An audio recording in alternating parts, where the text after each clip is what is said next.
We are back with a Fox News alert. Law enforcement releasing a subject overnight after questioning him on Nancy Guthrie's kidnapping. And just a few hours ago, officials completed a court-authorized search on a home in Rio Rico. So where does this leave us in this investigation as it enters day 11 of this search? Retired Chief of Detectives Brian Foley joins me now.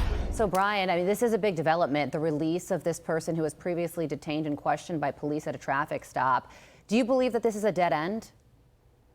I do believe this one aspect is a dead end. And while it is disheartening, it's very important to identify the innocent. In fact, more important to identify the innocent in these situations. So it looks to me that's what happened here. It feels like they had data that would have linked the home that they searched with the victim's home. If they were able to get enough information to obtain a search warrant, they had clear data. And typically when something like that happens, you watch the home and you want to identify who's in it. And that's kind of where the street rip came in, where they did you see a marked cruiser pull over that vehicle with the then suspect in it, and they identify him.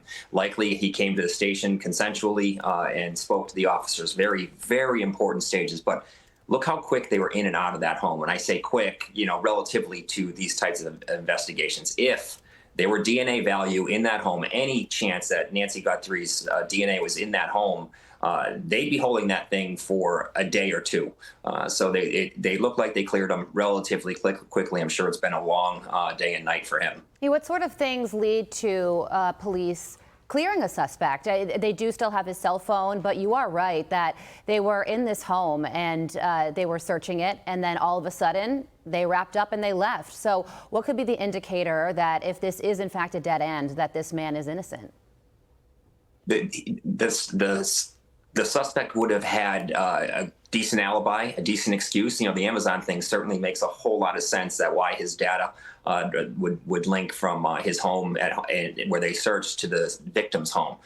So they have that type of information. He comes in, he's forthright, here, take my phone, search it, wasn't me. This kind of case, this kind of national attention, I'm sure he wants his name cleared as quickly as possible. Yeah, and yesterday we were all stunned to see these images that the FBI cyber team in partnership with Google were able to pull from some corner of the internet, as we were originally told that this footage wouldn't be available. But man, the people who were able to pull these pictures together should be so proud of the work that they've accomplished.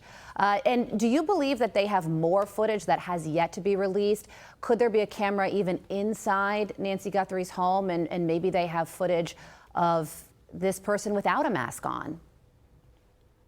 I believe they have a lot more than that is known to us at this point.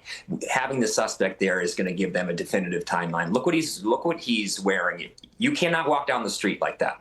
If you were driving at night, Carly, and saw someone walking down the street like that, you would be in a panic and call 911. So he either parked very close or was dropped off in that situation. So it gives the investigators a fairly definitive timeline as to where the suspect came, and they'll be able to work backwards from there and start getting a suspect vehicle, hopefully. Yeah, and other images that were released, and it was difficult to see these yesterday.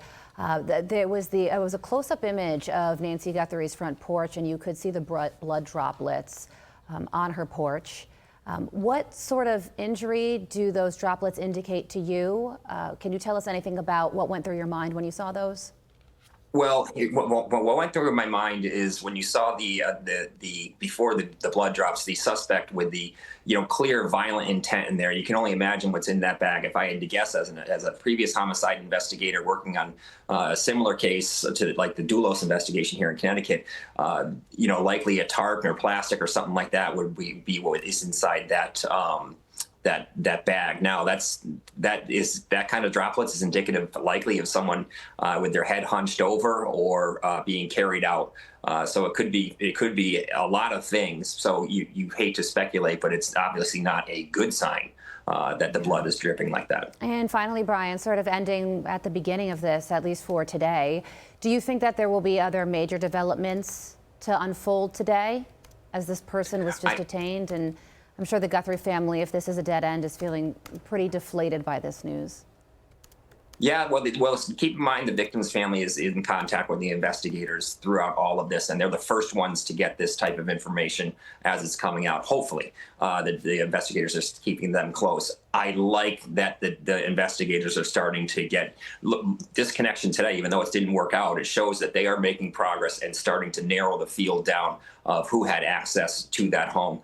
I believe they're going to get somebody relatively quickly. And progress is a very good thing in this case. Former Chief Detective Brian Foley, we thank you so much for your time. I'm Steve Ducey. I'm Brian Kilmeade. And I'm Ainsley Earhart. And click here to subscribe to the Fox News YouTube page to catch our hottest interviews and most compelling analysis.